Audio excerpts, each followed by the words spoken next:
Welcome back to another edition of Health Hack. I am Melissa Deely, rounding out the week talking about self-love. And today I want to talk to you about ways to love yourself. In the last episode, I did talk about saying yes to self and no to others, and that is definitely one way. But what else can you be doing? And that's where I want you to invite you to really think about what brings you joy. Not what brings other people joy. This is all about you. And so this is going to be very individual for each of us. For instance, what brings me joy? I love nothing more than in summer being able to get out on my paddleboard on the lake, enjoy the beauty that surrounds me, the tranquility of the lake, and just being on the water. In the winter, I love getting on the mountain, skiing, and then I also love hiking in the summer and just getting outside into the fresh air, moving my body. That's what brings me joy. But you might not like any of those ideas and think they're absolutely awful. So what is it that brings you joy? Spend some time thinking about that, because you may need to actually go back into childhood. What did you love to do as a young child? And think about those joyful days.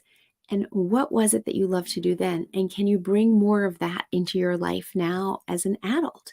And do you just simply have enough fun in your life as an adult? Sometimes we get so focused on being an adult, being responsible, paying the bills, paying the mortgage, raising the children, having the job, going to work, etc., etc.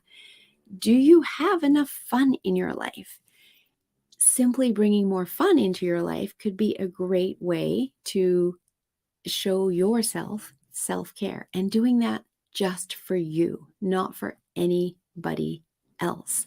And I will often tell my clients that do detox programs with me that too is an act of self-love, because while that might not be fun by what most people would categorize fun, they are actually taking the time to slow down, to look after their body, treat it in a way that really honors what their body needs in that moment, and give their body that space to release the toxins and to heal. And it's not an easy process. I try to make it as easy for them as possible, but there's still a learning curve, and we're still eating differently. We're still having some fasting days, etc.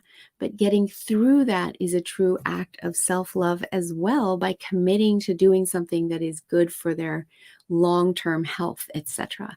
So there's many ways that you can show your self-love, and I really invite you to spend some time thinking about that.